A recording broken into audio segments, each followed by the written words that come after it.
Let's do it.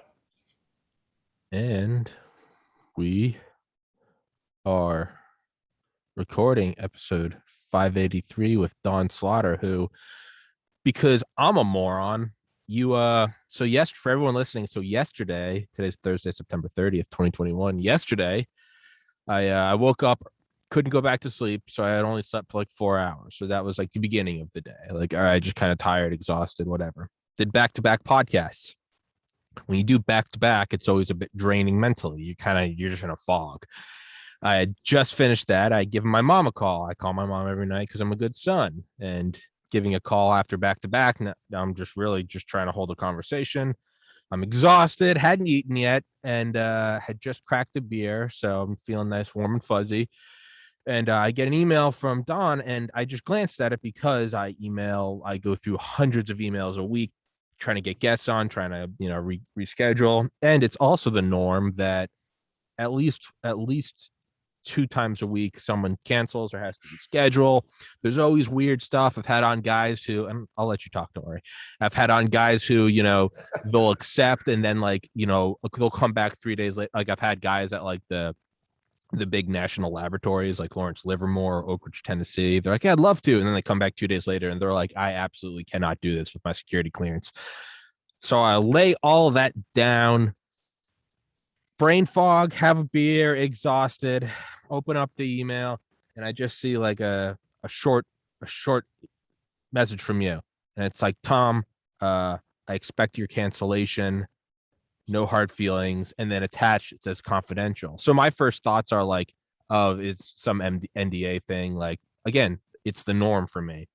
Pick it up, glance at it, I see some stuff, and I'm like, all right.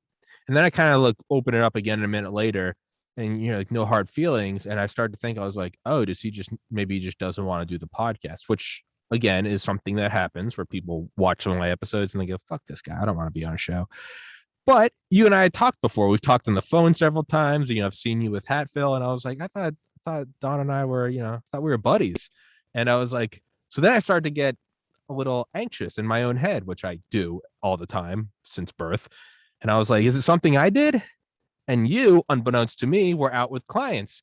So I'm not getting any responses from you. So now I'm sending you like double question marks. I'm like, hey, are we cool? Are we good? And I go to bed really late every night, like 3 a.m, except last night I was exhausted. So I went to bed early.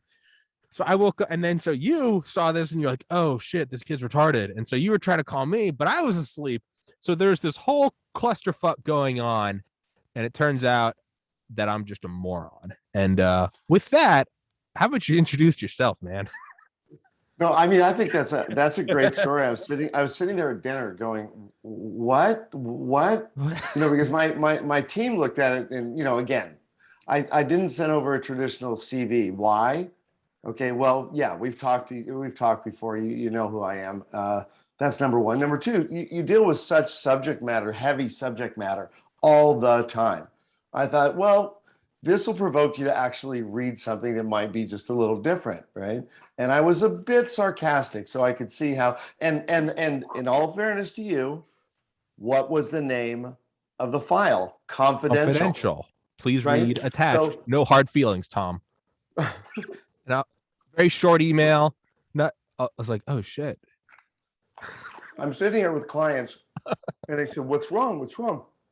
I said, I think I just caused somebody suicide. I think the guy doesn't think I like him. I mean, I got to call his mother. Where's his mother's number? I don't know. I'm looking through my phone. Is it mom's number? Is it Tommy's number? Who do I call? No. So anyway, comedy of errors. Yes. And So so anyway, it was funny. It was funny. And for the record, I didn't call you a retard. You called no. yourself a retard. Oh yeah, no, that's fine. No, I am a retard. No one don't Which ever. for which for people who are like really politically correct, that means remedial in one's thinking. Well, Okay, it well, does. That's the technical definition of that. well. So In college, organic chemistry was the weed out course. They put it about halfway through your biology degree. So if you yes, were too stupid to make it through organic chemistry, or it's not hard if you just didn't put in the work, they're kind of doing you a favor in that, hey, you're not going to get into medical school. So how about we still have 2 years left? You can change course. what I do with saying retard is anyone that is brain dead and can't entertain a word, or who, they never learned the whole sticks and stones can break my bones thing. And they're now an adult who get offended at words, sounds of just, airwaves bouncing off their eardrums. I say retard and other politically incorrect things because it sort of weeds them out. And then the only people still listening are adults with a brain who can entertain things that maybe they don't agree with. So I use it as a sort of it's an act of mercy to the actual retards listening to this who can't, understand that, yes, we're adults and we use language that maybe isn't always suitable for everyone. Get over it. But No, yeah. totally. I think you described it perfectly midway through, because I was biochemistry undergraduate. There's a long story there. But yeah, midway through, you have to take OChem. And I had a college roommate who was a MD PhD student. And I had a deal. I taught him how to surf and he helped me with OChem. But it was really obvious that he got the better end of that deal. He was an amazing and went on to be a brilliant doctor, but a terrible teacher, or I just couldn't absorb it. So that's why, again, I abandoned all things medical school and ended up in entertainment and media. So that's where I am. Well, hey, I'm a special kind of stupid because I aced organic chemistry. I aced the MCAT. I got into medical school and then decided not to go. And in the long run, am now in a sort of entertainment media. So I'm dumber than you, man, because I went through with the whole thing and still didn't go. So yeah, but so the first time we talked, it was with Dr. Stephen Hatfield, and he was like, "This is my guy Don." I was like, "Don." He goes, "He used to work at Penthouse." And I thought he was fucking with me. And you're like, "I did." And so I was psyched to have on Dr. Hatfield. But I was like, I kind of like looked past him because you were in like the background setting up a microphone. I was like, "You do my podcast?" And you were like, "Sure, man." I was like, not trying to steal not trying to steal Dr. Hatfield's thunder. I was like, doctors are cool. I was like, this guy worked for Penthouse. And Yes, save the world or talk about skin, right? I mean, hey, save the man, world or it's close. it's very close. Well, hey, ultimately, none of it actually matters. Like, ultimately, we all just die. Not to go really dark immediately. Ultimately, we all die. So, what does any of it matter? And that's not to take away from physicians. They're doing God's work. And then, guys like you and I, we're on the fringes. But how did you get into Penthouse? Because as you described it, it was it was not the plan. You just kind of ended up there. Well, I think that's a great way to describe it. I just kind of ended up there. I was getting ready to relocate from California to Florida, and I had a huge garage sale. And at that, I said, I am never going to wear a suit again. I'm going to Florida. I'm going to be in shorts and flip flops and all that, right? So sold everything, moved all the way cross country, landed maybe about week 10 days into it, and I get a call from, and when you say fringe character, I'm going to say fringe character in the entertainment sense, right? Movie producer, okay, who I had run into a number of times, pitch projects, and not something I could actually finance or do anything with. But he said, "Hey, I've got this woman I'd like you to speak to. She needs financing. She wants to take over this company." And anything that comes out of this guy's mouth is like, whatever. And I think I just was having a slow day, really nothing to entertain me. So I said, all right, fine, I'll go ahead and take the meeting. So he gets me on the phone with this woman. And she's very articulate, but doesn't know anything at all about business, how to finance anything. And she was working in middle management at Penthouse. And she wanted to do a management buyout. And I said, first thing I said was, I'm sorry, I'm really not your guy. And besides, porn is free. What's the point? Yeah. What is the point, right? And she said, "Okay, thank you very much." And that was that. She was very abrupt, hung up the phone. 6 months goes by. Out of the blue, I get this number, the California number pops up on my phone, and it's this woman again. And she said, "You know what?" She introduced herself, and I had to remember who she was. She said, "Of all the people that I've talked to about financing the company, you're the only one that said no." And I said, "Well, what happened to the rest of them?" She said, "They took all my money." I went, "Oh, okay, great. So now you're coming to me with a deal that can't be closed and you have absolutely no money." "Oh, well, that sounds great." And you Okay. have a terrible judgment of people. Yeah. That clearly was evident, as time went on, as my staff at Penthouse will tell you. and not just that, just abjectly incompetent about some things. But again, something was driving me in that direction, and I said, go ahead and send me the file. So that's how I started it. So I went silly introduction, then a total hard pass, kind of reconsidered it, and then really I descended into madness. Descended in, yeah, because you said complete descent. Like I mean, nosedive into the ground into madness. I mean, hey, dude, I graduated college December 2013, clean cut, just got into medical school, had the girlfriend, had like 8 abs. I was like, fuck yeah, I'm top of the world. A couple months after I graduated, I lost a sibling to suicide. And then I started doing a ton of drugs. I gained a ton of weight. And then 2 years of that, I mean, talk about nosedive. I mean, I like Japanese suicide, like kamikaze bomber, nosedive, like German Stuka dive bomber, nosedive, moved home and started this podcast after like 5 years of that shit. No, so I completely like when you're like nosedive. Oh no, I get it. Some people say it loosely, like, I went crazy. I'm like, no, like, look at me. Well, I actually went insane. No, I mean, I had even to undertake this, I had the throttle all the way down and pointed to the ground, right? Yeah. And it's it's like a slow motion train wreck. You say, okay, am I really doing this? Now let me paint the picture. Okay. At the time I was happily married. Okay. I have 4 children, 2 are grown and out of the house. The other 2 are in Catholic school in a small town that I live in. I went to private Catholic school. Yeah, I did too, and that's why I'm still in therapy. But so, but doing an episode about Penthouse. I told you this was going to be irreverent. Okay? No, there's it's nothing not irreverent about. Right? Good. So I got the file, and my wife at the time was retired senior risk management from a big financial firm. So intelligent and articulate and critical in her own right. And she said, what are you working on? It's just maybe a possible new deal. And she goes, oh, that's nice. About 6 weeks into it, okay, I'd take my kids to school, come back. Now the garage, I had taken everything off the walls and pushed everything in the middle, because this company had 17 individual companies, some of them international.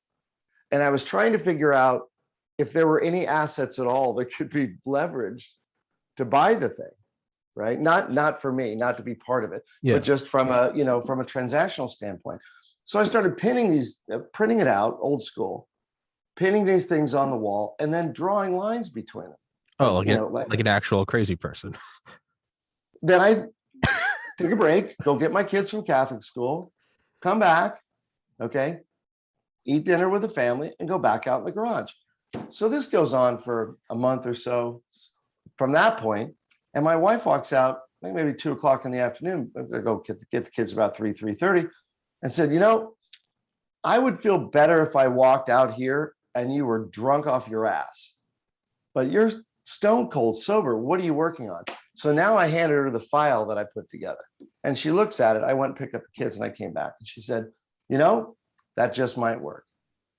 And I said, all right, because they had assets that people just didn't know about. A lot of things I can't get into and discuss, but traditional, not hard assets like buildings and all that, but digital assets that were big.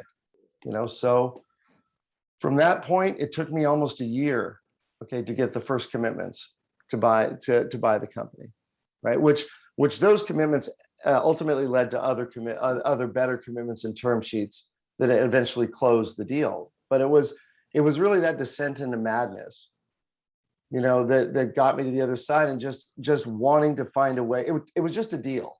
It wasn't about what was going on and what the subject matter is or was.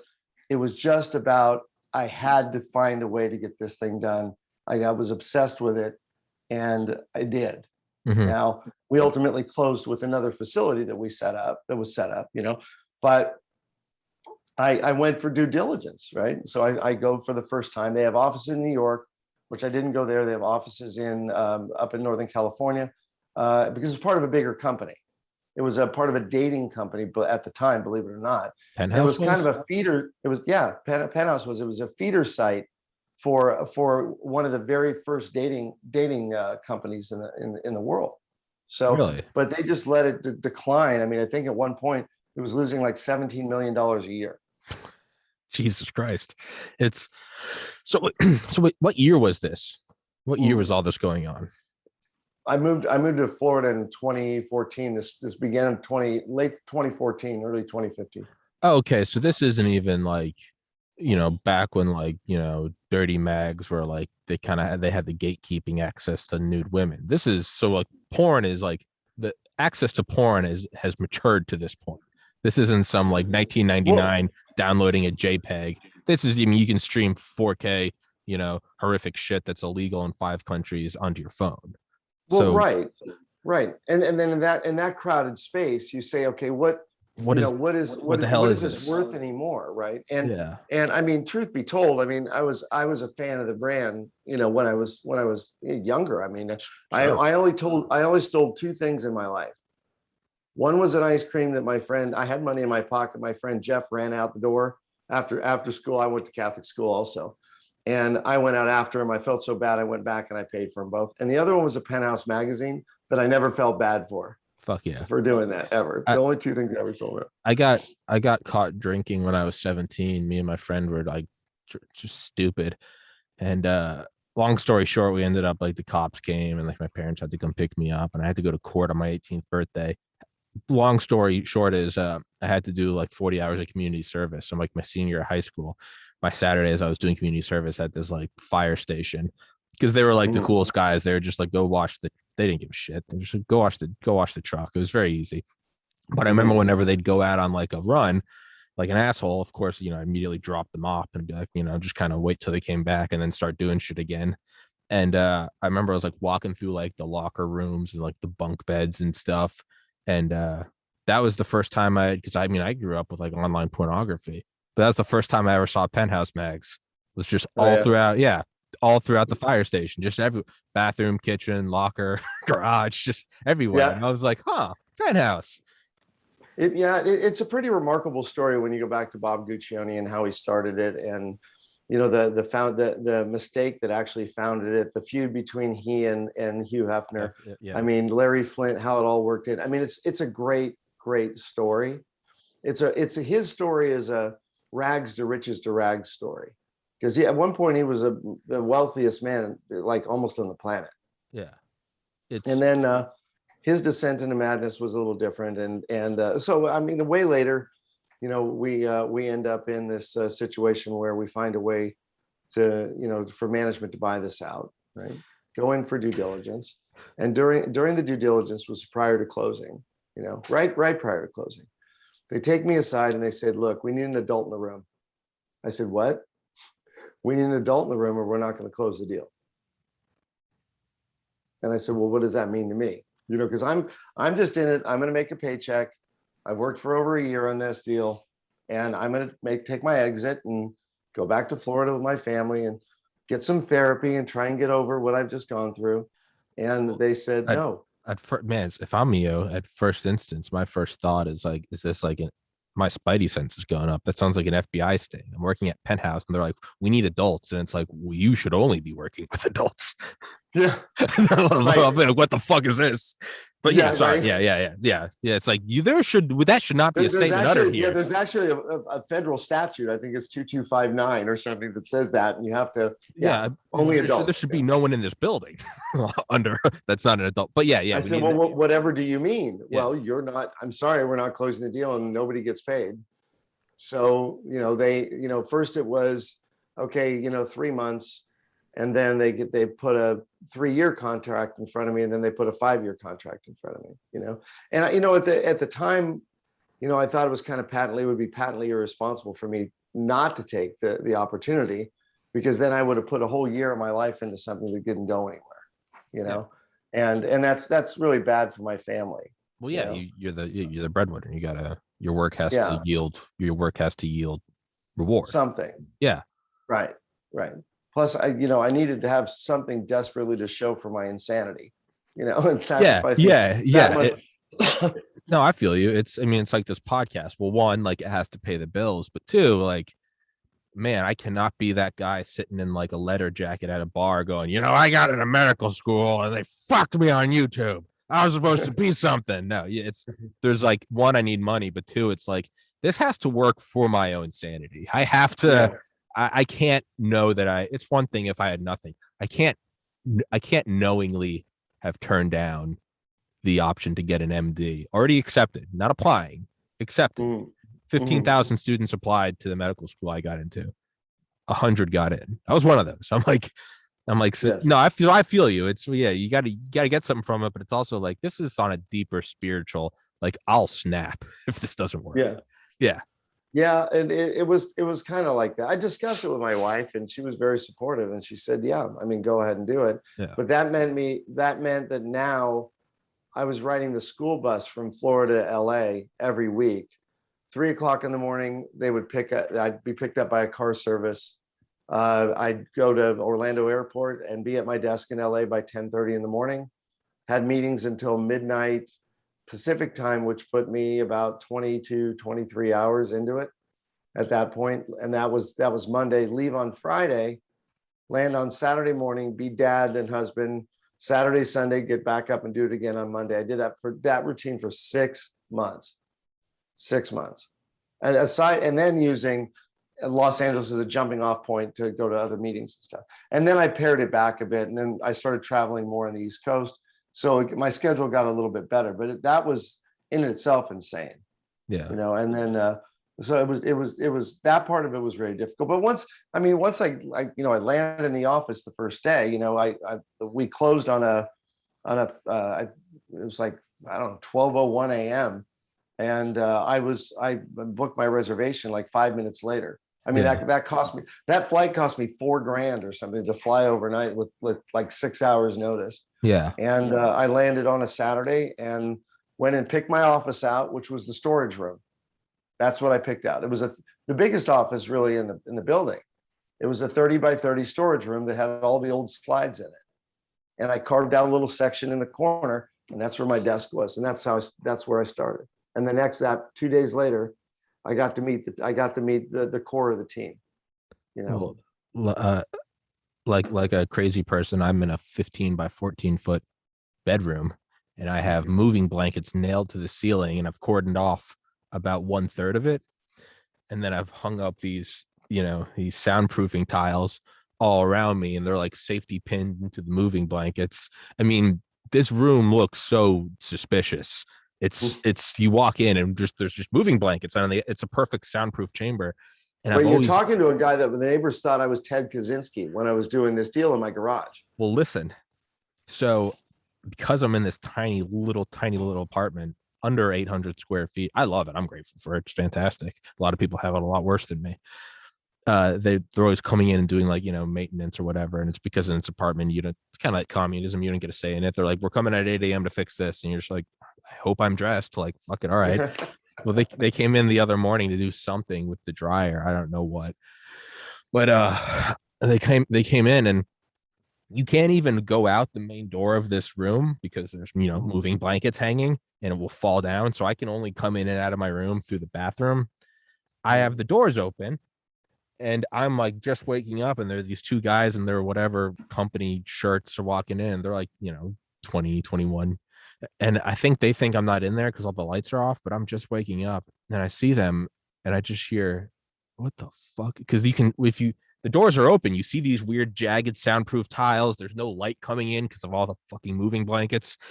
And I hear one of them go, what the fuck? And I hear the other go, dude, I think a serial killer works here or lives here. And of course I wake up and not to allay their fears, I'm like, hey, and I'm like, it's a podcast studio. And they're like, all right, man. And I'm just like, motherfucker. Like I'm like, I've always had this image in my head that people think I'm crazy, but now I know. So like you, neighbors thinking you're Ted Kaczynski. There's wires, soundproofing, no lighting, and it looks like I've got a soundproof chamber, so I can like dismember my victims without upsetting the neighbors. So, but you had no plastic. You always need plastic drop cloths. I mean, if you're right. Well, I mean, it looks enough like some American Psycho shit. Like the moving blankets could be like to stop the blood spatter, but there you go. Yeah, there's nothing good going on in here. And it's if you come into this, if you walk in, you'd actually go, it's a studio with an American flag, but they don't know that. I keep it at like 50 degrees in here. The lights are off. All they see is sound panels. Yeah, they're probably thinking in the freezer there's like a hooker's head. But again, I know I keep interrupting you, but it's more so I just want to commiserate in that I truly do know what it feels like to be like, man, everyone thinks I'm insane. Yeah, it didn't get much better from that after the closing. I mean, like I had a great team. I mean, Yeah. the editor Rafi Aronowitz was freaking hilarious. Came out of some iconic brands. The creative director Angela Gerasimo was just amazing. Tom Fox, CTO, Don Guarneri. Okay, now Don Guarneri was the only one that had a tie directly to Guccione, to the original company. Okay, and he was brought in by by the woman who brought me in to run digital operations, and he at one point was dating Guccione's daughter, right? And he was a character. But I learned so much from that guy, but we just butted heads all the time. And then Relanie Bellows, who was the corporate counsel, the sister I never wanted, and I was the brother that she never wanted. We went on to become great friends, but corporate counsel always kind of butts heads with kind of everybody in that situation because it's big liability. But if it wasn't for that core team, okay, the company wouldn't have turned around, and they really deserve all the credit. But they actually brought sanity to everything that was going on, but once you get down to the business of it, it's just like running any other business. I mean, you have to have knowledge of your product, okay, which is embarrassing, okay, because of the time, because of what it was, right? Knowledge of competition's product and your marketplace, who your customer is. Well, that was confusing because that was all in flux too, and Yeah. with LGBTQ rights and everything moving forward, moving and women's empowerment and all that. How does all this fit into it, right? And we were able to wade the waters and create some solid foundation, kind of rolling back to the old days when it was more than just depicting sex, for example. Mhm. Okay, right? I mean, I called Alan Dershowitz. Okay, now why would I call Alan Dershowitz? Well, Alan Dershowitz represented the company in an obscenity charge way back in the day, and I called Alan. I Is didn't that think the I'd ever. sorry, is that Go the ahead. was that the famous I've been terrible about interrupting you this podcast. I'm sorry. Normally I'm not No, this that's bad. okay. I'm I good. I talk just too much anyway. no, you don't. I just get excited. I go back and I listen to my episodes and I'm like, this host is fucking terrible. And then I'm like, that's me. It's but Dershowitz, is that the famous case where it's I don't I couldn't tell you what porn is, but I know it when I see it. Is it that Yeah, well, case? he did. Well, no, well, I don't know if that was part of that case. Larry Flint had a case, People versus Larry Flint. That was a big one. But this had to do with Bob Guccione and now the terms of the actual case itself escapes me. But Dershowitz represented Bob. Okay, and Dershowitz was, who Dershowitz is, big, civil rights and free speech and all that, right? So I reached out to him at Harvard, and he called me back. I mean, who calls? I'm nobody. Alan Dershowitz calls me back, and Mr. Dershowitz, I'd like you to write for the magazine. He goes, well, what do you want me to write? I said, anything you want to write. How many words? I don't know, nothing over 2,500. He said, you mean I can write whatever I want to write, nothing over 2,500 words? 2,500 words or so. And how often do you want me to do this? I said, every month. He said, done. I'll write for you, Don. I said, okay, great. And he did. So now we had something. The first thing he wrote about was safe spaces on college campuses. It was brilliant. Now here's a guy that was, and I don't believe in political spectrums, by the way. I just think it's all garbage. But here's a guy that, had more, let's say, left-leaning viewpoints, Mm-hmm. who's now become more of a centrist in his thinking Mm-hmm. because of how crazy everything's gone off scale, and just an amazing person, and did a great job for us. So we brought back in some humor, we brought back in commentary, and all that, and we gained traction. So we really changed the way that we were looking at things, and it turned the brand around. And we looked at extent, we expanded the licensing, and on the licensing aspect, it was huge, and we were able to turn the company around in about 16 months. So It was interesting. I met more quality people of character, not characters, but quality people of character in the adult business than I ever did on Wall Street. Oh yeah. And that's scary. Well, because one You of know? them's dealing with prostitutes and the others are prostitutes. Yeah. Yeah, Yeah. it's No. no, I mean it that makes sense. Why not? Why not? You probably meet the most, it's some of the most people with the most fucked up senses of humor were like the doctors I shadowed in college, like the Yeah. surgeons. Yeah. It's but no, real quick, what you said about there's a traditionally leftist guy coming more towards centrist. I'm with you. It's I don't see really any of us moving along the spectrum. I think the definitions of it is, and this is kind of a not really worth hammering on because it's so abstract. But I haven't changed much in my views in 12 years, but the spectrum changes, right? If I think everyone should be, if I think everyone should be able to say whatever they want, and I'm in middle school, that includes defending Marilyn Manson. If I say it in 2021, that makes me a misogynistic Nazi, right? Right. Right. Right. Yeah. No, absolutely. And you bring up a great point. Don't you think that these labels are a problem? Okay. I mean, labels are the chains that other people place on us. You want to talk about real slavery. Okay. Well, it's the labels. Well, it's like borders, right? I mean, truly, it's like looking at a map, right? You see how maps are redrawn over the centuries and millennia. The Assyrians and the Hun and the whatever and the Alexander the Great but it's all the same shit. Like the mountains aren't moving, the rivers are still there, right? It's just we're dividing. No, the borders are on casters. That's what I mean. That's what I Yeah. mean. That's what these spectrums are. You're now a Nazi. I'm like, I am the same person I was 12 years ago. I think everyone should be able to say whatever they want and put whatever they want in their body. 12 years ago, that made me a radical leftist. Now, if I don't think I should take an experimental corporate vaccine, that makes me a Nazi. It's Right. Yeah. If you had Right. brought the peace, love, and acid hippies from Woodstock to the present day and introduced them to current liberals, man, they would write them off just as bad as the quote unquote baby killers from Vietnam. It's insane.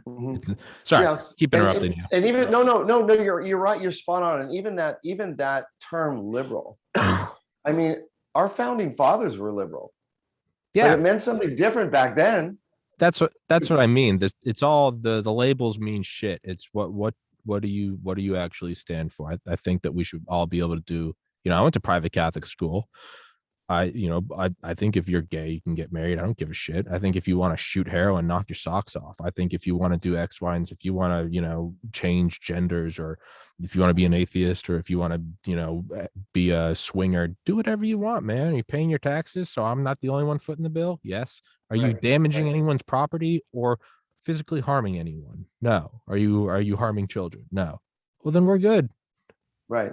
Yeah.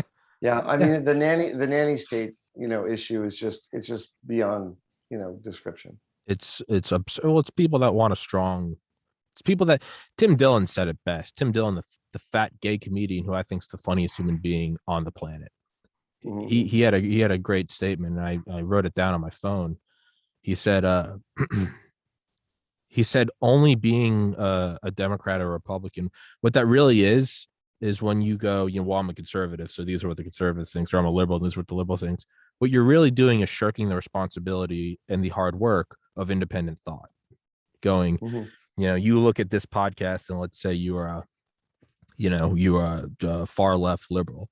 You don't need to watch it, and you don't need to address any of my points because I'm a white guy with blue eyes sitting in front of an American flag with a cross on his neck, right? I'm a Nazi. I'm a Trump supporting Nazi. It's easy. You don't need, and that goes to me too. Oh, it's a far leftist. I don't need to hear out their thoughts. Well, no, it's what that's really doing is, I find myself doing it all the time. I didn't vote for Biden, but I still watch all of his speeches because I'm like, how much of this is, he's a fucking Democrat? And I'm like, let's actually, one great thing is like read a transcript of like a speech instead. So you don't hear Biden's voice. If you want, you can read it in Trump's voice or Obama's voice. How much of it do you really disagree with? How much of it is, oh, fuck Biden? How much of it's like, well, hold on, that makes sense. And it's the shirking of the responsibility of independent thought. How much of it is, well, that's not the way I vote. Well, that's if a Democrat came out today and said, vaccine mandates, no good. I would be like, well, fuck yeah. And if Republican came out right now and said we need to go back into Iraq, I'd say fuck you, right? But Mhm. it's very easy, and I'm guilty of it more than anyone, to just fall into the line. Well, we all think those are bad because that's X, or all those Republicans are Y. You're removing independent thought. I mean, look at you. You're a Well, guy. and you're removing yourself from the conversation and the dream that is this country, in Yeah. my opinion, right? That we can participate in active discourse, and rational discourse, and be civil with each other doing it. I mean, it's pathetic what we've kind of sunk to. And whether or not it doesn't matter to me. I'm agnostic when it comes to that. I mean, because there's some great ideas on all sides, and then there's some horrible ideas on all sides. But why do there have to be sides at all in that regard? Isn't it about what's best for the citizenry, right? And or is it just best about or is it just about what's best for them to stay in power Well, and to propagate this thinking, and lull us into accepting labels and very easily casting it off. I mean, politicians are great about saying things that if you remove them from the context, okay, it sounds great. But now when you put it in context, they're idiots, so you have to look at, I think you have to look at the entire picture, right? You can't if you read a speech from Abraham Lincoln and without any context, okay, you can't decide if it's brilliant or not brilliant. I mean, a great orator. I mean, Obama was a fantastic orator, yeah. right? One of the best we've ever had. Yeah. Okay? But was he effectual as a leader? I mean, that's something history will decide. So, I think it's all about, like you said, context. 12 years ago versus now. Are we going to go back, and dig up, and try corpses? Is that what we're doing? I mean, I mean, knock on wood, I guarantee you that's coming. But one thing I always point to is it wasn't until Obama. It wasn't until, and I always say this to my conservative friends and myself, I am conservative. It wasn't until the Obama administration, he made it so that when the parents of slain servicemen and women, when their bodies were returned, they all come through Dover Air Force Base. That's where all the for whatever reason, that's where all the bodies come through. I think when the actual soldiers return, I think it's exclusively through Hartsfield Jackson in Atlanta for whatever reason. Just if you're injured somewhere over Europe, you always go to Ramstein, if I'm correct. right. But for whatever reason, the coffins always come through Dover. Obama made it so that the government foot the bill. They bought your plane ticket and they paid for your hotel. Before that, you had to foot the bill to go pick up the corpse of your child. That's an That's terrible. objectively good thing. It's an objectively good thing. Has nothing to do with Obama's this. It wasn't until Trump that animal abuse was made a felony. That's an objectively good thing. And I'm sure if I look, there are things that Biden's doing right now that I can't go, oh, he's Biden. Probably doing good shit. We're getting way off into the weeds now. We've strayed from Penthouse. I need you to hold down the air because I got to go take a piss. So, Don, the mic is yours. The podcast is yours. Welcome to the show. This is where we're going to edit everything, So, yeah, do I just sing a song here or whatever? Looking at my notes here, I don't really have much else to say. I'm waiting for Tommy to come back. This is where I should have shown some images and I thought he was going to take a break.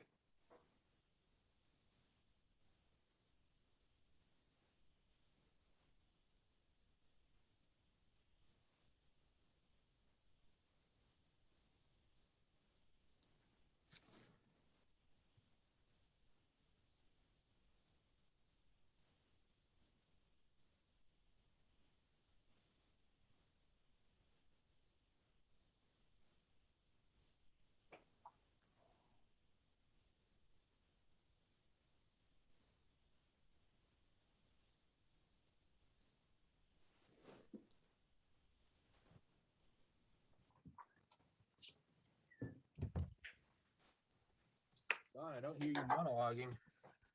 What's that? I don't hear you monologuing. No, I'm not. You know what? There's plenty of time to do that later. You can edit that part out. No, No, I'm gonna leave that in there. I'm gonna make you look bad. no, that's okay. Nah, I throw that nah. responsibility onto guests all the time. I'm just like, hey, monologue, go to the Yeah, bathroom. And they're like, what the fuck? And I'm like, yeah, I don't care. Just do whatever you want. It's how I'm probably no. gonna eventually get removed from the internet is I'm gonna go Well, to the bathroom. this is Tommy's show. This isn't my show. So I'm Well, gonna no, let I you do it do. all. I do it But all the remember, time. let's go back to your preamble, right? Okay, that you can edit anything out. Okay, here you go. Edit out Oh, that silence. damn it. So All there you right. go. I win. All right. I All win. right. All right. Otherwise, I would have. I could have read from Hamilton. My son gave me that book on Hamilton. That it's up on my shelf. But I have to I've read it. had people essentially kind of just like filibuster. They're like, I'm just gonna read the weather. I'm like, do it. I don't give a shit. It's just I don't know. I kind of like to see what people do when I throw it. Well, see, I got to get used to the format. With Hatfield, it wasn't like that format, right? So Well, yeah. Different guests, there's different flavors. I mean, it's like different. I mean, I could go off on freedom of the press. I can go off on the role of press. I can go off on free speech. I mean, I'm agnostic, but not without my opinions. Yeah. Okay. The different guests, they're kind of like different music, right? I mean, like you're probably Yeah. not listening to Comfortably Numb by Pink Floyd when you're going to the gym, right? And at the same No. time, you're also not listening to Rage Against the Machine when you're like smoking a blunt on a beach in Hawaii. So with Right. different guests, some are very clean cut. They all have different flavors. And then yeah, I don't know. So there really is been the strange what's the strangest guest you ever had on the show? The strangest. I mean, you don't have to name names, just No, sector I don't care. Strangest. Strange. I'm trying to think. Strange.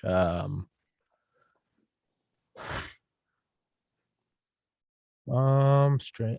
Man, I'm really trying to scratch my head for strange. I've never thought of that. I mean, I've had the smartest, the funniest, the coolest, the strange. like uncomfortable uncomfortable silences, right? Where you don't find anything to talk about, and you're like, okay, it's like that recurring nightmare. Oh, where you're interviewing a guest and they give you just like 2 words and nothing to go on. Yeah. Yeah, there's and don't say Hatfield because he never stops talking. He'll talk forever. Hatfield's a saint. There was one I did. He'll love the fact that we gave him a shout out though. Yeah. No, Hatfield's the man. there's 2 I did that I can't really describe because it'll give it away.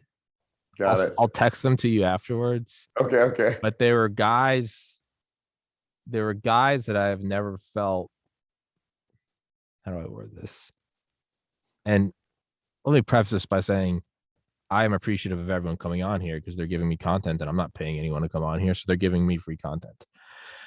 There were 2 individuals that I've spoken to on this podcast who I don't even remember what episodes they were. I've never felt more like I was getting like sold snake oil. Like not even realizing till partway through the podcast that I was like, is this guy trying to like sell me something? I've never had that happen. That were just not uncomfortable. There's never uncomfortable. There's one guy that it wasn't uncomfortable. I was just early. It was like the early, I think it was like pre 100 episodes. And I was just trying to grab anyone. And I thought it would be interesting to get a guy who like did construction. So I like found a guy on Reddit that like operated like heavy machinery. And to his credit, he came on. I think he was a very shy guy. He didn't ask to come on. He didn't like respond to a request. I found him and I was like, will you come on and do my podcast? I'm just trying to get any guest. And he was like, sure. I'll come on. And he wasn't a very talkative guy. And I don't think he was very comfortable, but it's not like he was a bad guy. I just don't think he knew what to do. And I think he was shy and it was probably a nightmare for him. I've never had uncomfortable silences because I can just talk as I'm doing right now. And so what I ended up doing was essentially just talking about like my favorite book about Cold War bunkers. It's called Raven Rock by Garrett Graff. It came out in 2019. It's all about the nuclear relocation arc that started under Eisenhower. But I ended up essentially just sitting here and like verbally raping him for like 30 minutes because he was just kind of nodding. And I'd be like, what's like the craziest thing to operate? And he'd be like, tractors are big. And he would kind of stare at me. And I'd be like, so Cheyenne Mountain can take a direct hit from a thermonuclear weapon. Because I realized while it was happening, I was like, this guy doesn't want to talk. and I felt bad, but like the podcast was already going. I was like, I took it. I was like, I'm just going to exercise this. And that one, so that was, I think, uncomfortable for him. I'll send you the two other ones where I was just like, these guys are trying to sell me bullshit. Like these guys are Tony Robbins. The most delicate one, was I had on a kid that survived a school shooting. And wow. yeah, and it's, I can't remember the name of it, but I think it happened in 2019. I think it's somewhat famous. One student died, and it was because the student rushed the shooter. And I think the student's name was Kendrick Castillo, and he's this kid that, I mean, just a total, the hero, just charged the shooter, and I think was shot fatally. But this kid I had on, Logan, was there, and he talked about like all the PTSD and shit from it. But wow. I was trying to sort of like make light of it in some ways to kind of like loosen him up. But I also didn't want to ever like go too far. But Right. that kid had a great sense of humor because he came on a second time and we were kind of talking, and he was like, yeah, man, my senior year, he's like, it hasn't really been a senior year because of COVID. And I was like, dude, that's got to be difficult. And he's like, well, junior year was a little more difficult, Yeah, and I was like, oh, Jesus. So he started bringing out the dark humor, and I was like, yeah, it sucks. Cause he's like, I didn't get to see it on my friend's senior year. It just kind of fizzled out. And I was like, I guess that's true. And he goes, I mean, junior year kind of ended with a bang. And I was like, Jesus Christ. So, no. Yeah. So that one was delicate, but uncomfortable. I'll send you the uncomfortable ones where I was uncomfortable because I was uncomfortable, and this is going to sound cocky, I guess, because I am. I was uncomfortable because I knew I wasn't dumb enough to fall into what these guys were hawking.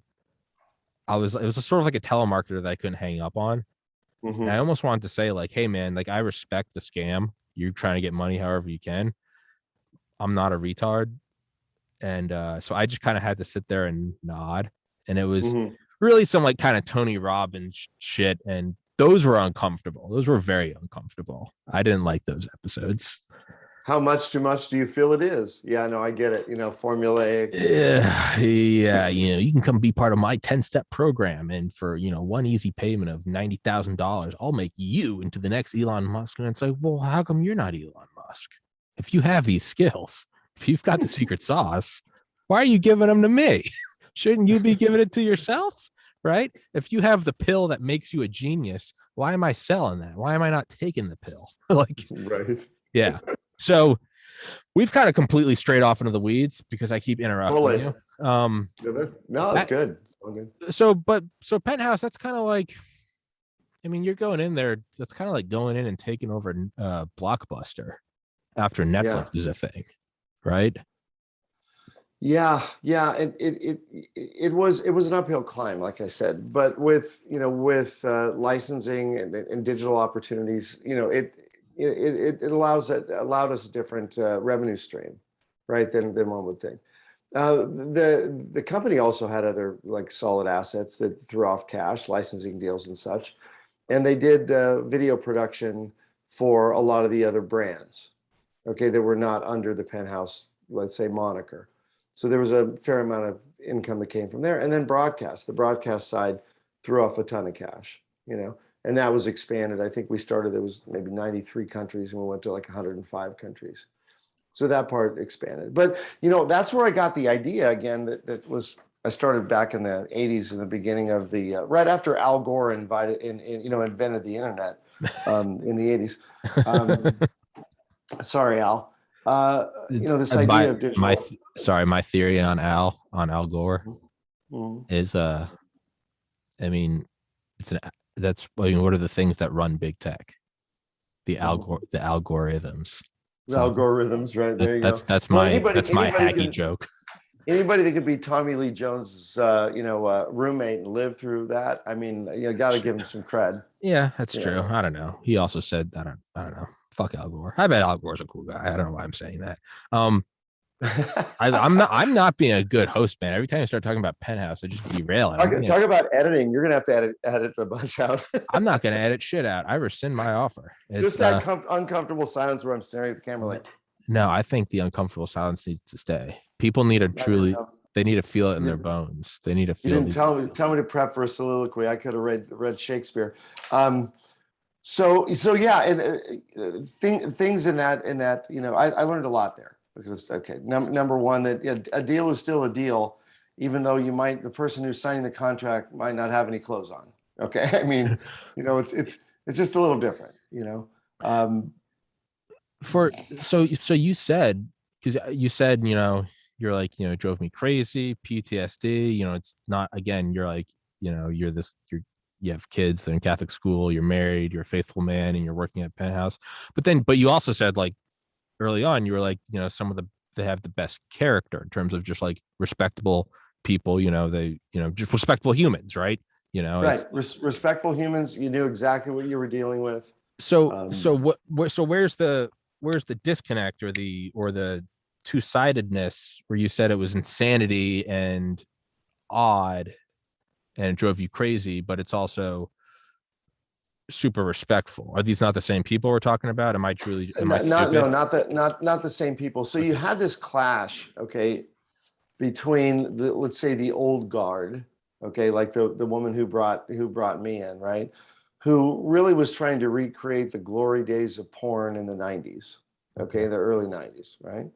You had the Ron Jeremy's who, character and lack thereof, Yeah.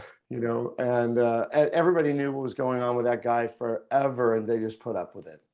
So that part, that seedy kind of just disgusting underbelly of all of it, and then you had people that actually, working moms and working doing either. We had all different types of models, let's say, right? So you had models that did athletic modeling, like Maxim, and high Sure. fashion, all the way into into the porn realm. But there was still a lot of that underbelly, the drugs and the alcohol and the abuse, and sexual abuse, terrible, rampant. The corporate culture within the company, because of the person that brought me in, was terrible. I mean, she was rude and abusive. Okay, we're gonna write we're writing about it, but this is the kind of person she is. It was a dog office. Okay, A what? crazy. A dog office, pet animal office. You can bring your dog in, Oh, that kind of thing to work, okay. So, which I'm not I love my dogs. I work out of because of COVID, I work, out of my home office. But I wouldn't want to take them, to a real office because it's not Yeah. fair to them. But anyway, so she ran an animal rescue, and had 4 dogs that went in with her every day to work and just sat in her office until her executive assistant went and walked him and brought him back, right? So one day she walks in, and she walks through the front area, and she sees somebody's dog droppings that haven't been picked up. So she grabs a bag, okay, picks it up, walks through the hallway, and goes, and with that bag full of excrement, slaps it on the corporate counsel's desk, and then leaves because she thought it was her dog. I Boom. mean, when I'm talking about PTSD, yeah, the travel, that's enough to make you nuts. Okay, I mean, we're putting that many miles in the air, but the culture that was created by that person was insane. Okay, insane. That sounds So more of like a toxic person and maybe not as much a reflection of like if I can, take I obviously never worked. I'm 31. Is mhm. that sounds like more of one person as opposed to like a reflection of, right, the culture. Like I'm sure there's an Well, asshole. no, that's not the culture. That's what I was referring to, the PTSD part of it for me. I So, got it. but and that was, it all trickles from the top down, and that's the CEO. I was just the chief operating officer, right? Sorry, I keep reaching over here. I have these like overhead lights, Mhm. and because they have a terrible design, when they're not on, the little like can't really see it. Can't really. It's like a little switch to turn it on. Mhm. They blink and they glow, and I kind of have a headache, so I didn't want to turn all of them on. But now in my periphery, they're just these blinking buzzing, because this is the most professional and well-produced show. These are the problems. This is a one-man operation. You know what? When I see every other show and they've got 9 guys doing the cameras and getting them water, fuck them. This is a solo operation. So I'm locked in here in my Ted Kaczynski cabin in my apartment, and we have these problems. But back to, so you kind of worded it, and in a funny way, I kind of said this last week to someone else. You were saying, how do it's odd enough that you ended up at Penthouse, and then it's even stranger that you ended up in kind of like the epicenter of the global pandemic that is COVID, as you work with Dr. Stephen Hatfill. And I had a moment last week or the week before where it really kind of felt like I was living in a simulation. And the first time that happened is when I interviewed Mike Durant, the Black Hawk Down pilot, and I was like, I'm talking to the guy. The next was Charlie Duke, the 10th man to walk on the moon. It's very surreal. The third was having Dr. Ken Alabek talking with Dr. Stephen Hatfill. And Hatfill's audio is being connected, and just on big letters on the screen, it says Donald Slaughter, who worked at Penthouse.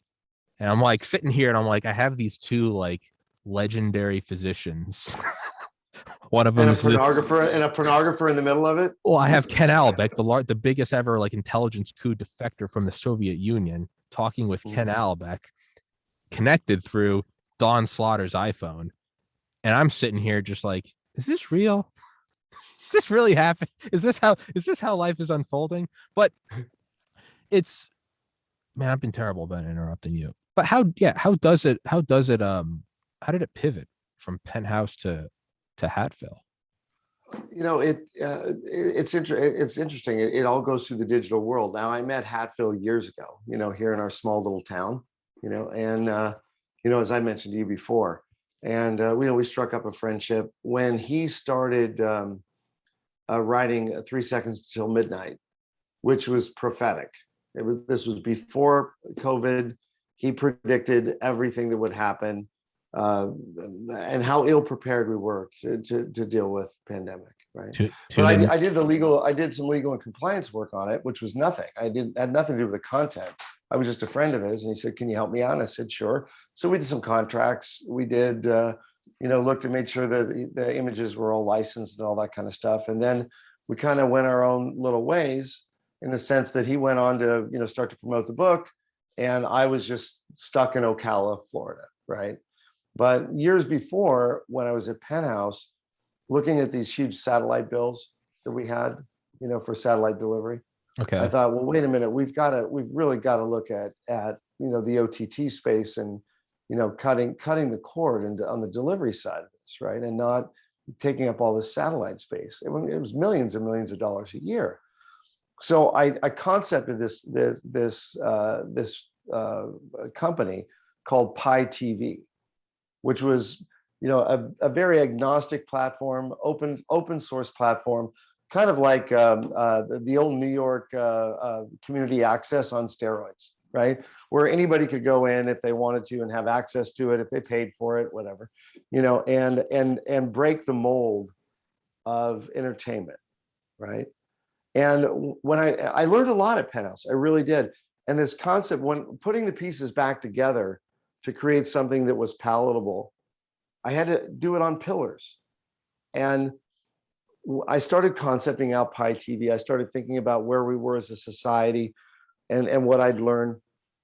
And I realized that we really lost our way in a lot of ways, and media was right at the center of it, right? And now I'm pontificating, but instead of reporting the news, they want to be in the news, and I don't know if, we could talk about this some other time, but it's like that whole old French revolutionary estate system, the first estate, second, third, fourth, whatever, yeah.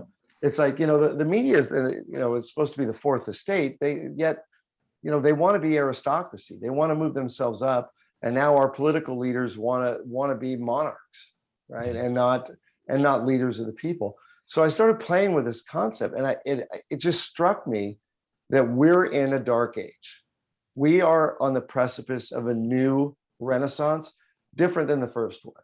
Okay, right. So I started putting these pillars together, and I said, okay, what is it that people really want and need, right? Beyond food and shelter and all that, right? Well, they want information. Okay. They want to be informed. I mean, north, east, west, south. That's kind of what that means. That's what news is, right? What's really going on? Because information is key. You know, they have to have access to education, because an educated populace with the right information can make good choices. So that's a building block, another pillar, right? We all want to have an escape, right? Get away from our lives for a little bit. That's the entertainment side of it, right? And we know how that's all failed, because now you can't go and watch, you know, a movie or a television show without having some kind of message that's you know, disingenuous, you know.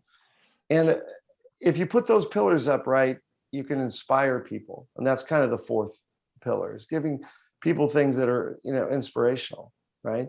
And inspire them to make changes in their lives, right? And I've been so blessed most all of my life to have great opportunity.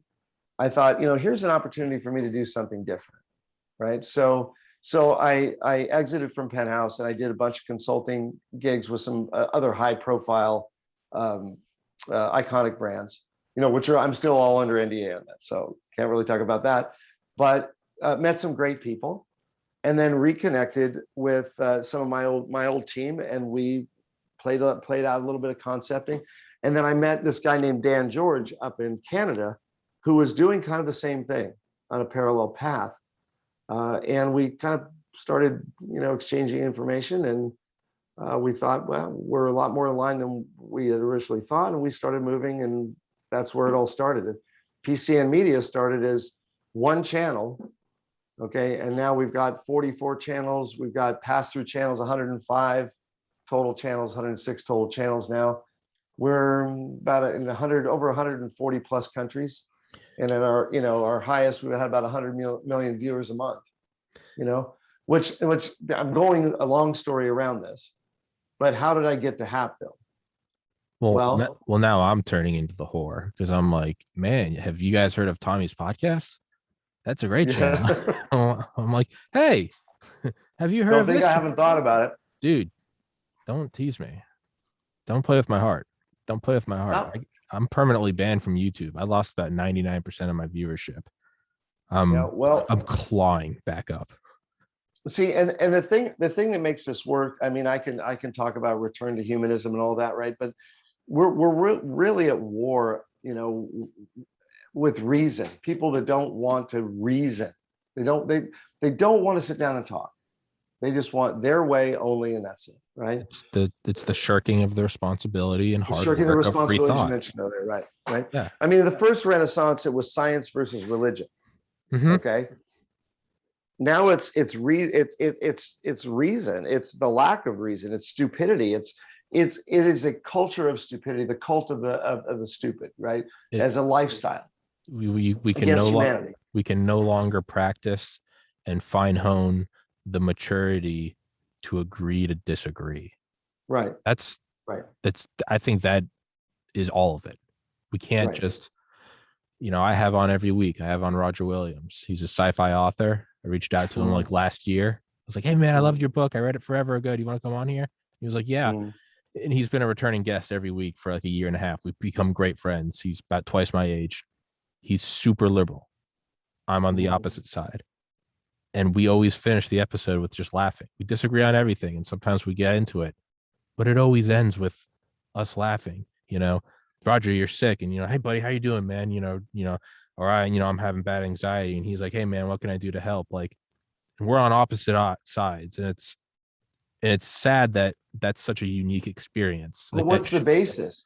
The basis is respect. Well, exactly. It's and social media and the digital world and all that has made it so that we don't have to have that respect for one another anymore, because there's that anonymity or that disconnect, that removal, right? So we've lost our humanity, and we really have to get it back. I know I sound like a zealot now, but no, man, look, I like it. Yeah, I don't think anybody should be on an opposite side of this unless you really are just, you know, hell bent on somebody else's destruction.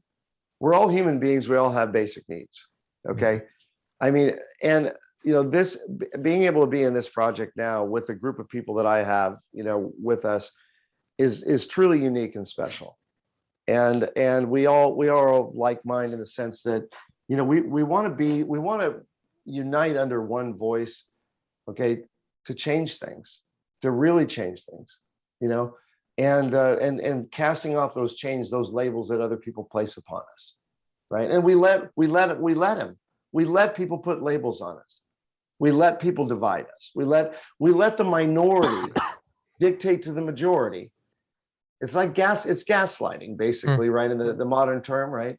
Where you're convincing somebody else that they're the problem and you're the solution. When you're the problem, you're the cancer, you cut it out, right? Yeah. So, when we were on a parallel path and we were building I opened a nonprofit organization with my partners called NAEA, North American Emergency Access Network, because the hurricane season in 2019, it affected everybody from Greenland all the way down to Yucatan. So we started reaching out and saying, look, how can we help? How can we connect people to resource? This is a nonprofit. And when we mean nonprofit, we mean no money, zero, okay, stays in the company. And we had a hard time getting people just to believe that we were doing what we said we were going to do. And this was a few months before the first cases were reported coming out of Wuhan. Okay, so Hatfield gets locked down Hatfield and I are friends. He takes off right before Christmas. He gets locked down in the White House. 13 months later, whenever he gets released. During that period of time, one of our sister companies in Canada just happens to have all these contracts with like 3M and Macrite and for all this PPE, so we could bring it in, where other people can't. So we started working on providing PPE to first responders and the states directly, because CDC didn't care, FEMA didn't care, all the governmental agencies at the federal level were so disheveled, they didn't care. They didn't care. No, we don't need it. We don't need it, and until they did need it. Yeah. So we're working on that. Hatfield's working on what he did in the White House with Navarro. And I would talk to Doc maybe once a month. He'd hit me up like all hours, weird wee hours of the morning, and we'd chat and just kind of catch up on what was going on. And so I moved along that parallel path, everybody locked down.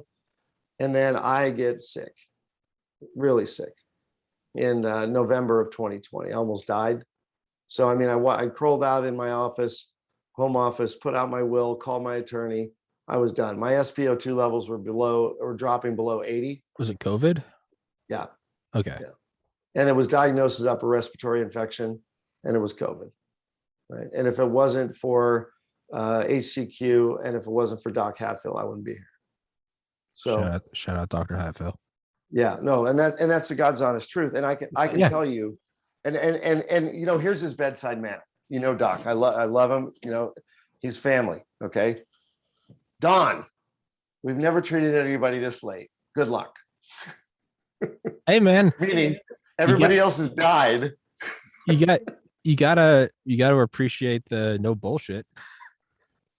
And just to be fair, okay, I treated myself, but I took instruction. Okay, right. So there's no medical licensing issues and all this stuff, right? So, yeah. So well, if to interrupt for the 19 trillionth time because I'm an asshole and a terrible host, is that's why I keep interviewing all these guys: Dr. Hatfield, Dr. Fareed, Dr. Saeed, Dr. Malone, Dr. McCullough, Dr. Alexander, Dr. Nass, Dr. Hodkinson. That's why I keep having all of them on, because it's one thing to push a vaccine with a high VAERS reporting system, I guess, variable, whatever the fuck a lot of people died of that more than normal. That's one thing. Okay, I get it. Sure, rush vaccines, a pandemic, we're all nervous. And ultimately it's people's freedom. If they want to take the vaccine, if they want to shoot heroin, knock your socks off, I don't care. Right. What I'm getting at is when there is a coordinated effort to suppress any talking about ivermectin, HCQ, azithromycin, aspirin, zinc, turmeric, quercetin, vitamin D. And then not only that, but providers telling pharmacists not to fill it, and it's a generic drug, costs pennies to make, and these things have been studied for 40, 50 years. Mm-hmm. It's, it's one thing when I'm having on these doctors who are talking about just universally treating these people. I mean, Dr. Farid, I've said it so many times, I get him, I get this statistic it kind of fogs up. I don't even know if I've mentioned it yet this podcast because I talk about it so much. Dr. Farid's treated over 9,000 patients in the Imperial Valley of California Mm-hmm. with COVID, with HCQs, and ivermectin, of all age groups, of all comorbidities, not even like healthy young people, like old people Mm-hmm. with asthma or diabetes or whatever, heart disease, with a 99.99% survival rate. And Mm-hmm. the only problem he's having is one, he's banned from YouTube for talking about this, despite having 51 years of medical practice under his belt.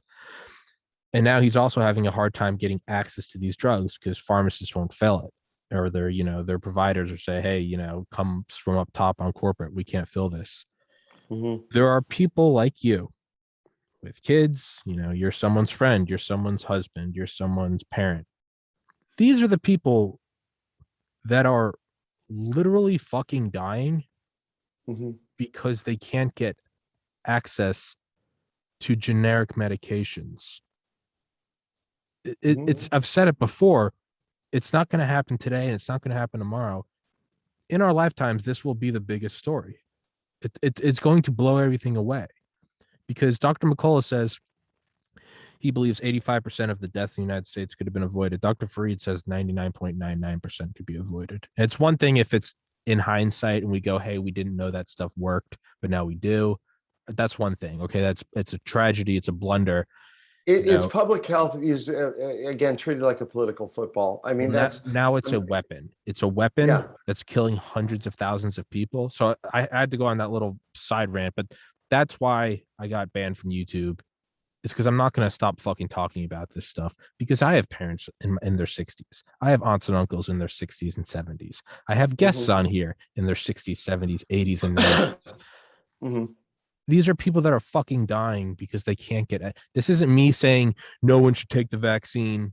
I'm not trying to infringe on anyone's ability to do anything. All I'm saying is this stuff works. And there are other people saying, don't you dare talk about that. And it's resulting in actual human death. Mm-hmm. Man, if there's ever been a reason to get banned from YouTube, if there's ever been a hill to die on, that was one blinking with a neon light that said die here. And I was like, fuck it. We'll go on that one. We'll go, do that fateful bayonet charge. Cause I was like, it's a no brainer. And I know that I did the right thing. And I'm pissed off that I got banned because I've built this thing from the ground up. But at the same time, like I couldn't live with myself if in 30 years I was like, who else has a camera and a microphone, the time to do a podcast, and has built up a network of connections with these physicians? If I Right. didn't do something, I am directly guilty of a sin of omission by not doing something. So it's right. It's all it takes for evil to prevail is for good men to do nothing.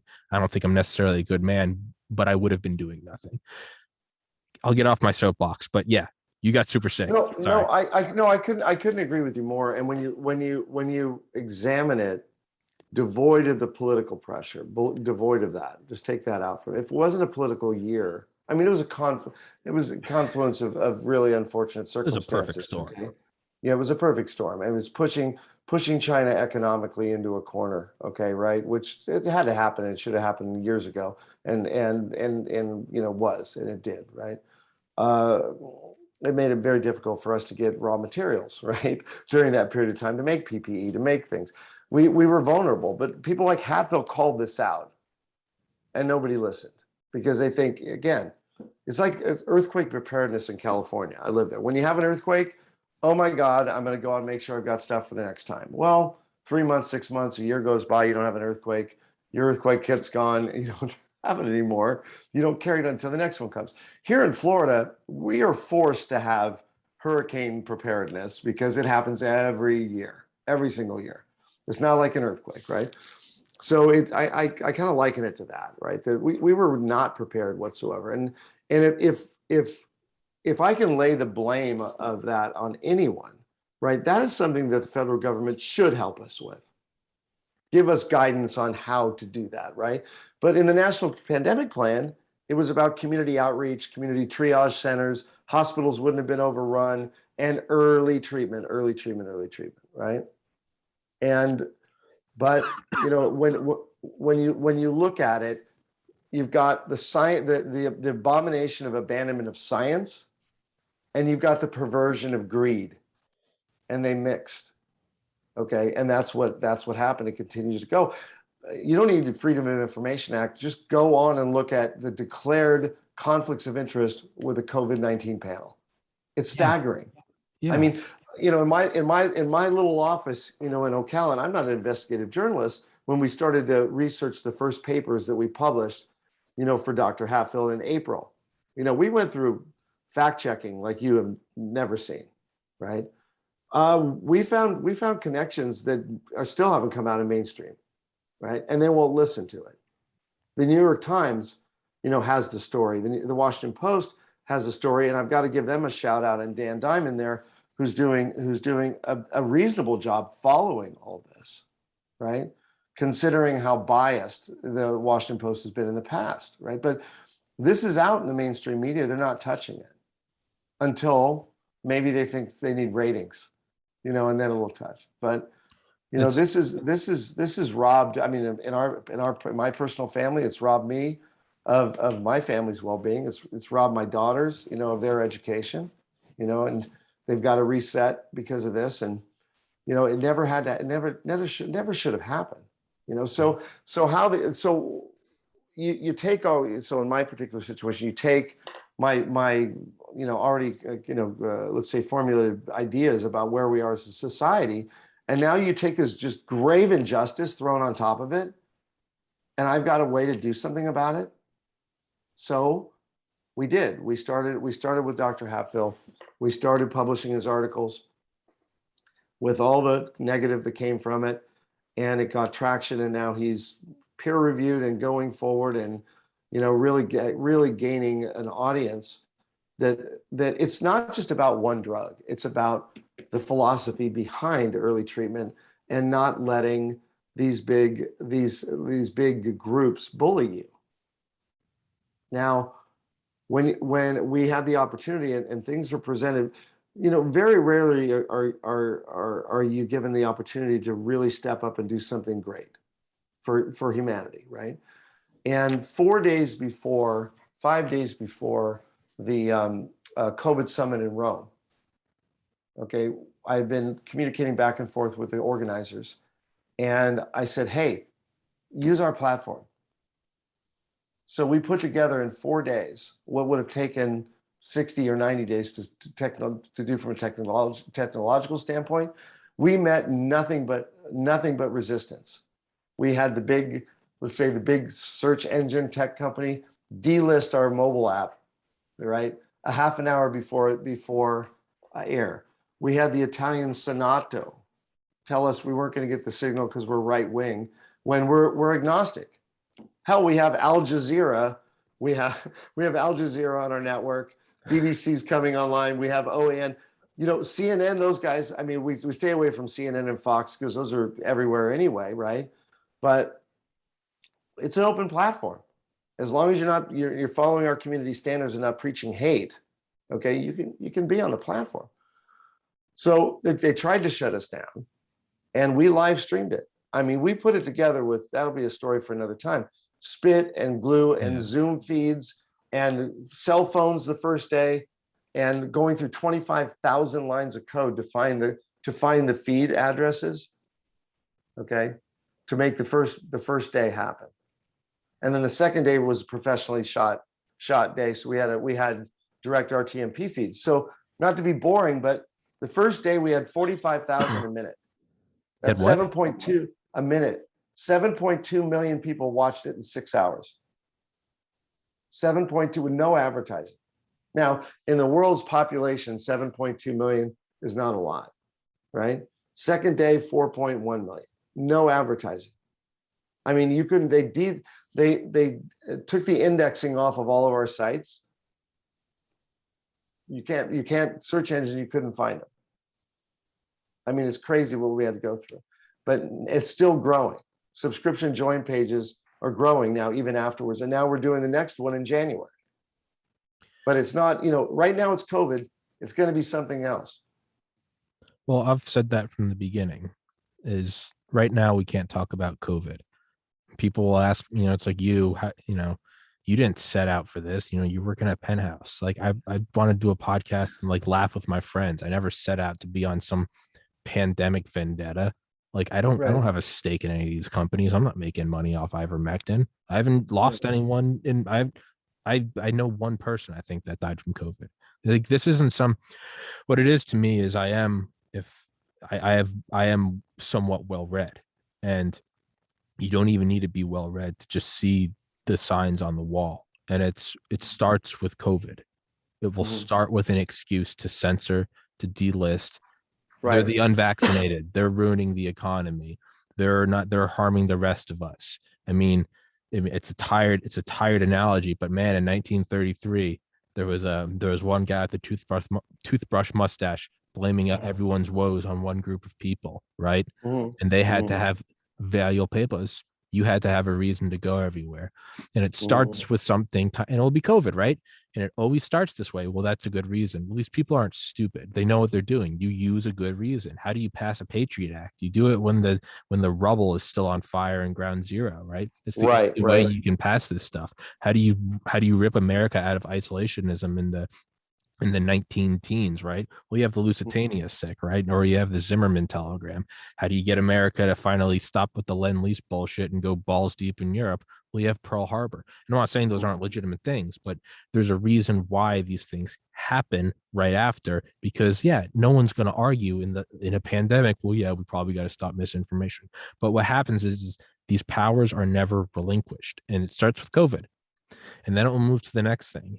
And a lot of people won't realize what's going on until someone they don't like is in office. Let's say Trump gets back in office, but now we've set a precedent for misinformation, censorship, and deplatforming. What happens when Trump comes back in office and now stories of unarmed black men being shot are deemed as harmful because they result in riots? Perhaps those riots are, I don't condone violence, but I get it, right? You watch all these black guys get shot. Yeah, maybe the only thing to get people to listen is to go out and throw a burning tire through a Target. I don't agree with BLM and Antifa riots, but I get it. Man, you've set the precedent for it's for the greater good. You can't tell me that a Trump 2.0 can't come in and go, we're removing all video copies of George Floyd having his neck caved in by Chauvin or whatever the fuck happened. I mean, imagine if that happened, right? We'll move it all from YouTube. Tommy, you posted it. You've been banned for promoting misinformation. Well, why? Well, because these videos result in riots. You've now set up the precedent for that's allowed to happen, right? This has been marked as misinformation. This has been fact checked as partially false. What about all the immigrants right now at the southern border? Who ultimately holds the press responsible and for this? Well, it's supposed to be the public. Well, that's the thing is, now when all the power is consolidated in 5 big tech corporations and no one can talk out because you literally can't be part of the digital town square, as we are doing this podcast on Rumble and BitChute and Odyssey and Spotify, but not on YouTube because we can't be there. You're setting up this precedent. And so the next it will be, let's imagine Trump's in power in 3 years. All the immigrants at the southern border, people are showing videos of, it's brutality. Well, that's hate speech. That's hate speech. Well, no, because we started it. We all agreed that with COVID, it was okay to stop this, right? We all agreed that we can ban talking about election fraud. Well, you have now set the precedent. So no more body cam footage of black guys being shot. You've now set that precedent. Actually, now that we're at it, no more covering stories about drone strikes that accidentally hit a wedding instead of an ISIS convoy. Well, because that looks bad. That looks bad on the government. Well, we set this precedent. We've set this precedent, right? That it's for the greater good. What about these defense contractors double dipping? What about, Dick Cheney while, vice president, but, was just the CEO of Halliburton, which won $40 billion in war construction contracts in the Iraq war. Well, we can't cover that. It was for the greater good. So when you establish this precedent, and I could very well be pearl clutching. Maybe none of this comes to pass, but I'd rather be hysterical and hyperbolic and be wrong then go, it probably won't happen again. And then in 50 years going, I can't believe I could have done something about that. Because we've seen how this happens, right? Hey, you just got to wear a gold star. We just want to know who you are. You just got to all live in this one ghetto, but nothing bad's going to happen. You just got to get on the train because you're working for the war effort. Hey, you got to delouse you, get in the showers, 6 million gone. How did that happen? This is how it fucking happens. And again, maybe none of this happens. I would rather be the boy who cried wolf and have nothing happen. And everyone goes, Tommy, you were such a, you were so sensationalist. And I'll go, yeah, I was thinking that this was the next rise of the Nazis, and I was wrong. Well, that's why we have to reject. We have to reject that narrative, right? That we're powerless and we don't have a voice. Yeah. See, we were able to do this before social media, but we've convinced ourselves we can't do it now without it. There's a great meme that I saw. It goes, turn on the TV and you're living in a pandemic and a race riot. Turn off the TV. Just birds chirping. Yeah, right. Neighbors are walking the baby in a stroller. And you're like, where? Right? It's that Bill Hicks bit. Bill Hicks, who died in 93, but he's still it. Turn on the news. War, famine, rape, genocide, depression, recession, war, famine, rape. And then you turn it off. You just hear like the cicadas, and you're and I'm gonna go out on a limb here. And I said this when it started. The establishment of the 24-hour news cycle and Ted Turner being the most dangerous man in the world at one point, it created a vacuum where we feel we need to fill it up with a bunch of shit. Yeah. And it is just shit. Yeah. I mean, there's nothing you watched 20 minutes, you're already repeating 5 times. I mean, it's just all commentary. See, editorial, okay, go back to the old newspapers, right? Editorial was in the back. Why? The news was in the front. What was actually what was happening? And then you had people's opinion. So it was like a 90-10 or 95-5, a split between what's really happening and what people's opinion are about what's happening. Now it's the other way. Yeah. And that's why and how do we get information out? Before we had human contact with each other, we talked about it, right? We wrote letters. How do they do it? How did they do it before the first Renaissance? Oh yeah, they wrote journals, the scientists back and forth with each other. They weren't published. They were actually written to be destroyed after you read them. A little vinegar, boom, it's gone. Or water, boom, it's gone. Right? I mean, we're back to that again. But you see, we think that we don't have a voice because we're being censored on these big social media platforms. You still have a voice. You got neighbors out there. You can get out, like you said, turn off the TV, go talk to people. It needs to be a grassroots movement. Go worldwide, not just here in this country. It's everywhere. When was the last time you saw Canadians demonstrate? The Vietnam War. Yeah. Okay. They're demonstrating in Toronto. I mean, and you don't see it on the news here. Yeah. Italy, Paris, okay, Berlin. It's happening, but it's not being spread. I mean, look at Australia. Oh gosh. I mean that 1984 shithole. If there's ever, their sacrifice is appreciated in that for the rest of my life, any Second Amendment argument can just be, you don't have to say a word. You just show a clip of Australia right now. Don't wear a mask and get tackled by a SWAT team. Right. But it's a quote that I always parrot because I love it, but it's their propaganda would not be necessary if the situation was hopeless. They wouldn't need to do it, right? When they've locked you in Auschwitz and the gates are closed behind you and it's 2 layers of electrified barbed wire, they don't need to use propaganda. It's just raw power. They say whatever the fuck you want. Get up, work, or you're gonna be shot. Right? You use propaganda to amplify your power. Well, why do you need to amplify your power? Because you don't have enough. Right. So you have to hold up a facade of power. The fact that censorship is so rampant right now, you only do that when you're running out of options. You only start playing whack-a-mole, right? When you really start, Hitler started firing all the generals when they were at the end, when they were like, hey, the Soviets are bulldozing through. Get them out of here. Get them out of here. Remove this. Remove that. They're lashing out because Mhm. they're losing power, and people are realizing that we have more power than we think, and it's very easy for them to make you think that you don't have power, right? Because if you are protesting, sure, you're out there with other people and you see them and you're inspired by that and you draw from that energy. But when it's just you and I talking about this, and it's just your face and my face on a screen, and I'm in my Ted Kaczynski chamber, and we're in here talking, right? But we don't see anyone around us. We don't see people. Some people do text me and they're like, fuck yeah, I love that episode, man. And you feel that and you go, oh, I'm not alone. But you don't see it when you just put it out there, and it's just you alone. You don't know how many people are agreeing with you. And even if a lot of people are watching the video, I mean, YouTube can, I've had episodes that I would up before I got banned where they'd go up to like 200 views in like the first 5 minutes. I was like, fuck yeah. And then they'd fall down to 50. I'm like, how is that possible? And then they would just stay there. They don't want you to know. They don't want anyone to know how many of you there are. Right. It's right. It's and I use this It example. goes back to the information, the Yeah. pillars that I was talking Yeah, about, yeah, right? yeah, If you yeah, yeah. have the right Sorry. information and you have the education, you can make good choices. They don't want you to make good choices. They Yeah. want you to just make their choice. Yeah, right. A well-informed citizenry, right? Right. It's And educated.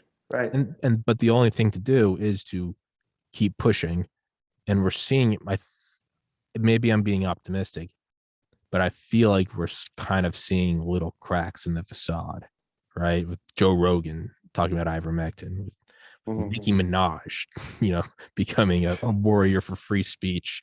It's Yes. it's we have those NBA players. I don't know if you saw like a couple days ago coming out, and they're like I just don't think I need the vaccine. They're like, I'm young, I'm healthy, I've already had COVID, and they're like, everyone in this room, you're vaccinated, right? They're like, yeah. He's like, you can all still get it and pass it. This one guy goes, uh, loving thy neighbor does not mean love those who agree with you or look like you or act like you. It means loving those who don't. And that includes people that don't want the vaccine. You're not infected and you're not dirty if you don't have the vaccine. Again, who was always called dirty?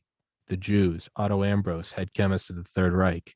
He always talked about Mhm. hygiene. He would say how in a big vat of rubber, if there was one speck of dust, one pebble, what that could result in is a deformed tire which blows out on the autobahn and fucks up a whole convoy, and then the convoy can't deliver the war materiel on time and you can affect the war. So you have to Right. have purity. You have to have purity. He was also talking about you have to have a pure society. No, Right. you can't have any rats. You can't have any Jews. Man, we have to stomp this shit out now. You have to, Mhm. if you just got back from fighting a forest fire and you see someone flick a cigarette into the woods, and then you run out there and throw a bucket of water on it, they're gonna be like, dude, relax. And you're like, fuck off. I just saw what this can do. Right. We're seeing people right now being like, they're unclean, they're dirty, they're unvaccinated. Hey man, I've seen this movie. It was in black and white, but I don't want to watch it again. All right. I'm not trying to watch the devil's arithmetic or fucking Right. Schindler's List. This is how it starts, right? They're ruining the economy. The unvaxxed are ruining. Hey man, replace, as Dr. Malone said on this podcast, episode 495, replace unvaccinated with Uden, and the newspapers today read just like 1930s Germany. No, It's absolutely. it's Absolutely. it's but back to what you're saying is don't don't cave and don't believe them when why are you fighting? Just stop talking, just censor yourself. No, we do have power. It's granted it's a little one-sided, but it's not hopeless. No part of it's Yeah, hopeless. it's not, but there's so much mistrust against, between friends, neighbors, family. I have a very good friend of mine who I've known for most of my life, right? Who, and I'm very respectful on social media. I always have been. I don't use it the way other people do. If I've got an issue, I work it out myself. If I've got an issue with a family member, I don't go on Facebook and talk about it. I call them, right? But I felt compelled when the EUA was extended for the vaccines to go back and read it, right? And then read the provisional license, the license that was issued on the same day, by the way, on the very same day. Why would you extend the emergency use authorization and issue a license for the identical vaccine on the same day. Well, it's a liability, pass-through liability issue. I understand. So now the company that produced it has little or no liability, product liability. Okay, that's number one. Plus, they can change it without having to go through a lot of FDA difficulty because they rebranded it under a different name. But I'm reading this and I'm saying, okay, I posted it on Facebook. Nothing, like nothing. No takedown notices, absolutely nothing. So, and I said, here it is, educate yourself, read it. You know, I had that friend of mine who's been, again, most of my life, tell me that I'm posting misinformation. I don't want to know what I'm talking about. It's the FDA letter. Oh, And it's they still don't believe it. Facebook now fact checks CDC links. Yeah, I'm not surprised. But I took the letter, I pulled it down, okay, the image, posted it there, and I still had people not believe that it was real. Then I gave them the link to it, okay, and they could go right there and they could see it was real. They still didn't believe it. I mean, there's such a great divide here, you know, that needs to be brought, and the chasm needs to be to be narrowed. And you know, I don't have all the answers, but I know talking to one another, having rational discourse, respecting each other, and like you said earlier, you know, agreeing to disagree, you know, because that's something that without that, you know, you take that proverbial piece of coal and you stick it on the ground and it gets rained on, it becomes nothing, right? Now you bury that in the ground and you put heat, pressure, and time, and you've got a diamond. I really believe that rational discourse, okay, is how we come to consensus and we are stronger, you know, both, you know, not only as Americans, but as humans. So we're actually weakening ourselves by this type of ideological isolation. Very, very similar again to what we're trying to do, you know, to combat, you know, a virus. It's very similar. So we're hastening our own demise, okay, by stopping and just interrupting a very important interaction in humanity, and that's for us to interact with each other, you know, both ideologically and physically, you know. So look, the Moore's principle, it's real simple, you know. It's failing us. Technology is failing us. As the new God, it's over. We can't, why are our cell phones getting bigger if our technology is getting better, right? Well, yeah, it does more now, whatever. But we can't, the compression theory of physics, right? You can't push things beyond its intrinsic value. Its mass, it's going to still be there, right? You can't make it so it's so small you can't use it, right? So technology, and you know, Ray Bradbury, who I had the pleasure of knowing, you know, later in his life, we have an opportunity here to use technology the right way, but not to elevate it as some kind of false idol, some new god that's going to make everything just perfect just because we have it. And we see it with you know, with social media. You know, we're convinced that the compact disc that gives you great sound, but you know as well as I do that a good vinyl record on a good turntable, you get better depth. Yeah. You know, so you know, everything that's old is new again to a certain extent. But we have an opportunity, and that's just reject the narrative. Start talking to people. Get out of your offices. You know, turn the television off, and like you said, go talk to your neighbors. You know, interact. That's the way we start. You know, in my opinion. But no, we did get off the rails a bit. But anyway, we did. I was about to say, let's wrap this one up because we've almost been going for 2 hours. Jesus. Okay. Yeah, I gotta go pee again. But 1 second, I'm gonna stop recording. But I want to talk to you for a second afterwards. Okay. So, for everyone listening, this will be the end of your podcast, Mr. Don Slaughter. He'll be on here for a part 2, and maybe Thanks, we'll Tommy. stay on the rails. But I'll stop recording, but you don't go